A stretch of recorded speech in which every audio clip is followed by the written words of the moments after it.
Salut tout le monde, j'espère que vous allez bien. On se retrouve aujourd'hui pour une vidéo un petit peu spéciale, j'imagine que vous l'avez vu dans le titre.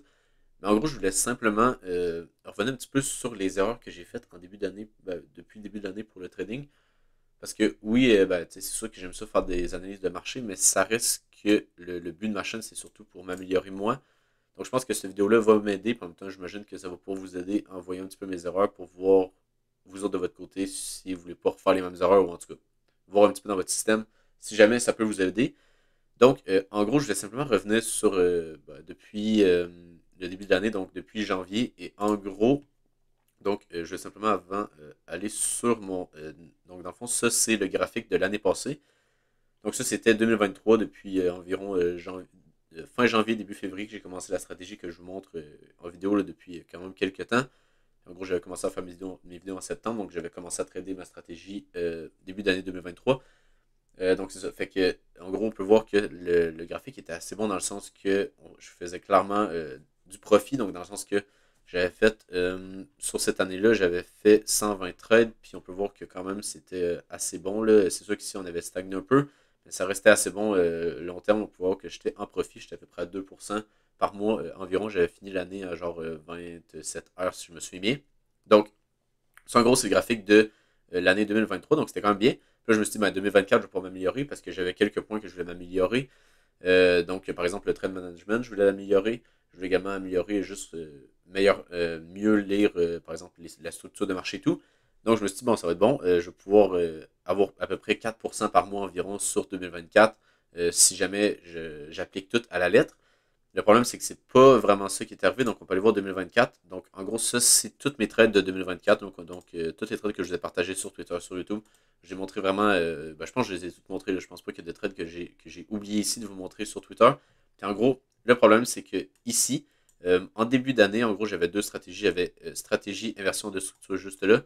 J'avais également une stratégie que je voulais essayer, qui était en gros une stratégie un petit peu plus agressive, qui était en gros que, par exemple, je sais pas moi, on va par exemple ici c'est que, en gros, au lieu d'attendre un nouveau plus haut avant de tenter un long, ben, c'est que je voulais tenter de, par exemple, simplement avoir, mettons, qu'on vient de chercher la liquidité ici, avec un double bottom, pour après ça directement rentrer en long, par exemple, ici, dès que je le vois, avoir mon stop loss en dessous de ce plus bas-là, puis après ça, venir target des zones de résistance. Donc, j'avais essayé ça un petit peu, mais le problème, c'est que ben, je voyais que, en gros, vu que je voulais pas tout le temps voir la même chose, donc soit rechercher liquidité ou inversion de structure, des fois, je me mélangeais un petit peu avec les deux stratégies, donc peu importe. Donc, ça a le fait que j'ai vraiment juste gardé inversion de structure.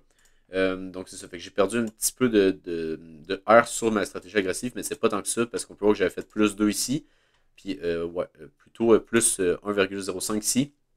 Puis j'avais perdu, à peu près, après ça, j'avais perdu moins 0,5. Puis après ça, ici, j'avais perdu à peu près 1 heure, fait que j'étais à peu près à moins 3,5 heures. Donc, c'est pas si mal.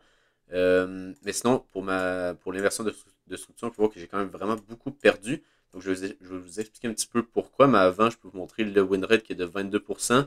Donc, c'est vraiment pas très bon parce que si on peut aller voir l'année 2023, en gros, ici, mon win rate était de 40%, donc c'était vraiment mieux. Puis, en gros, en moyenne, je faisais 1,5 heures. Donc, ça, c'était pas les vrais chiffres. Là, ça, c'est juste si j'avais un capital de 100 000. Donc, je mettais ça sur un capital de 100 000.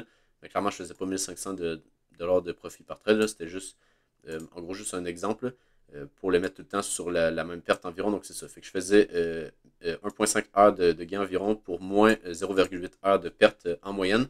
Donc, c'était bon. Tandis que là, cette année, donc si je l'envoie ici, je suis à 1,1. Donc, c'est vraiment pas très bon pour le même nombre de pertes. Donc, en gros, c'est que mes gains sont beaucoup moins bons.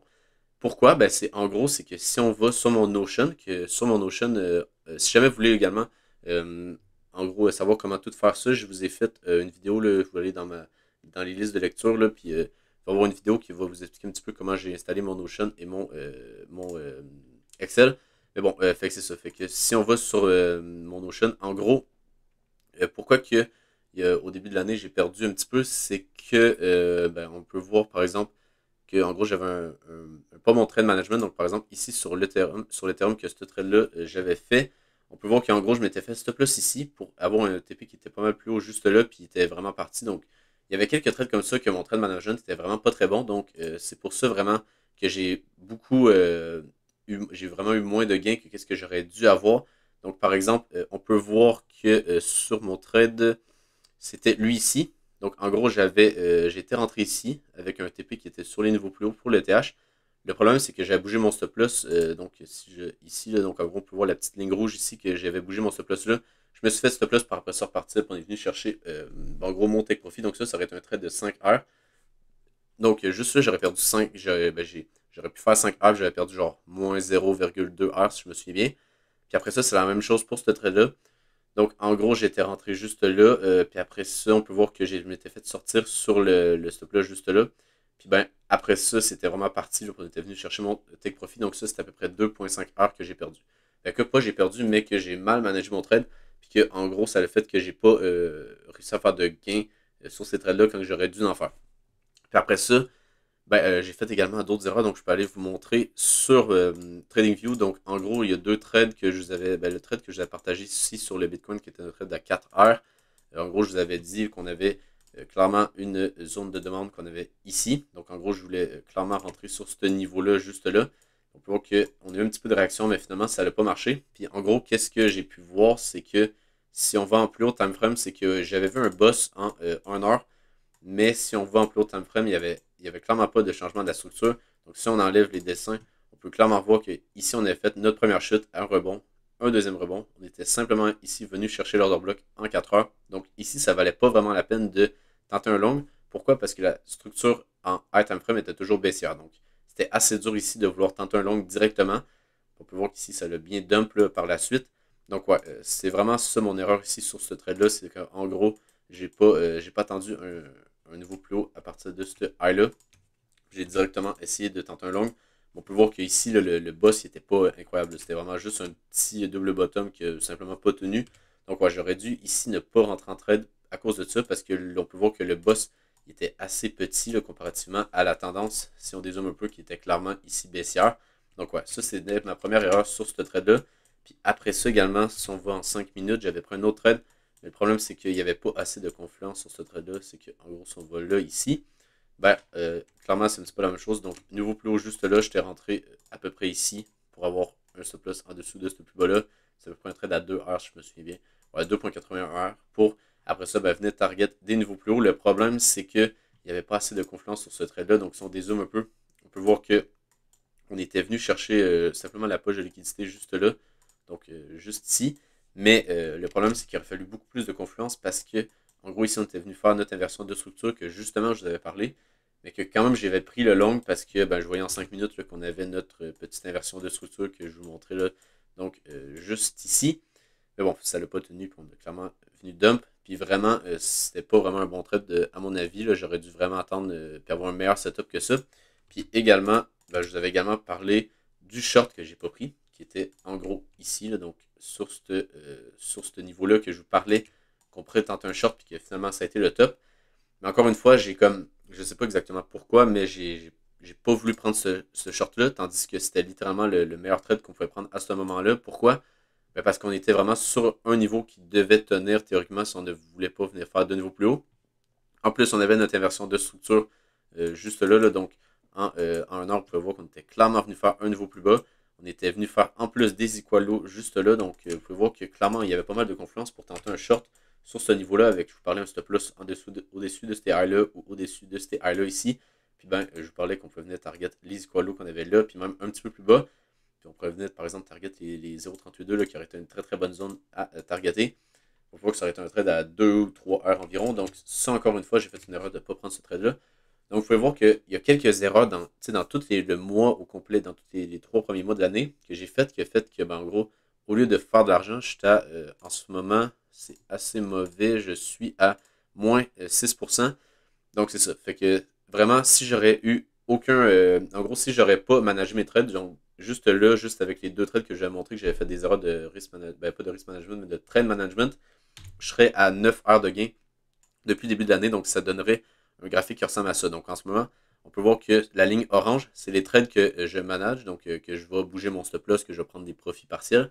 Donc, on peut voir que je suis clairement négatif. Tandis que si j'aurais pas managé mes trades, ici, j'aurais été en positif. Donc, ouais, donc c'est un petit peu ça que je veux faire la vidéo parce que, clairement, pour moi, ça va m'aider parce que, en gros, c'est simplement pour m'améliorer. Puis en même temps, le but de la chaîne, c'est un petit peu d'être honnête, donc de vous montrer absolument tout ce que je fais, même si je suis pas le meilleur, puis que non plus, je ne vais pas vraiment dire que je suis meilleur, ben, ça reste que, ben, c'est ça. Fait que je voulais quand même vous montrer un petit peu qu'est-ce qui s'était passé dans les derniers jours. Donc, on peut voir que je suis quand même 1, 2, 3, 4, 5, 6, 7, 8 trades perdants d'affilée. Donc, ouais, c'est vraiment pas bon. Il y a des trades là-dedans qui sont bons. C'est juste qu'il y en a quelques-uns. Donc, par exemple, les trades que je vous montrais à 5 heures et à 2 heures que j'ai perdu, ben, que j'ai pas eu. Clairement, donc en gros, c'était deux là ici. Là. J'aurais dû les avoir, puis là, ben, ça m'aurait mis clairement en positif. Puis, ben, en gros, j'aurais pu passer, si je vous montre ici sur Crypto Fund Trader que j'utilise comme plateforme de prop firm, ben, j'aurais pu passer ce compte-là. Mais là, on peut voir que, ben là, vu que j'étais à moins 6 heures, puis au début de l'année, j'étais à moins 2 heures, fait que ça tombe à moins 8 heures sur le compte, donc c'est vraiment pas très bon. Donc, si jamais je perds encore 2% sur le compte, ben, je vais perdre le challenge. Mais bon, c'est pas ça le plus grave, c'est vraiment juste l'exécution, puis comme que je vous montrais les erreurs de trading que j'ai faites. Donc, ben, j'espère que ça vous a aidé. Ben, moi, en tout cas, c'est ça va m'avoir aidé de parler un petit peu de mes erreurs. Puis après ça, je vais essayer de m'améliorer pour essayer d'avoir un meilleur trade management en gros, pour le prochain trimestre. Donc, en gros, avril, mai, juin, je vais essayer de ne pas faire du tout de trade management, puis voir qu'est-ce que ça donne. Donc, en gros, je vais faire zéro trade management. C'est sûr que l'on est juste le 20 mars, donc il reste encore un petit peu de temps en mars. Mais c'est sûr qu'à partir de avril, mai, juin, je vais rien faire de trade management pour voir justement si ça continue, là, ces profils-là ici. Donc là, en ce moment, je serais à 9 heures de gain depuis le début d'année. Donc ça me ferait un 3 heures par mois, qui est très très proche de mon objectif à 4 heures. Mais là, au contraire, j'étais à moins 6. Donc c'est ça. Comme que je vous dis, il y a quelques erreurs qui ont fait que j'étais à moins 6 au lieu de plus 9. Mais ça l'arrive, c'est juste que, ouais, bon, c'est ça. Je vais vous montrer. J'espère que ça vous a aidé de votre côté. Puis sinon, ben, je vous souhaite une bonne journée. Puis ben, on va se retrouver demain pour une analyse du marché. Bye.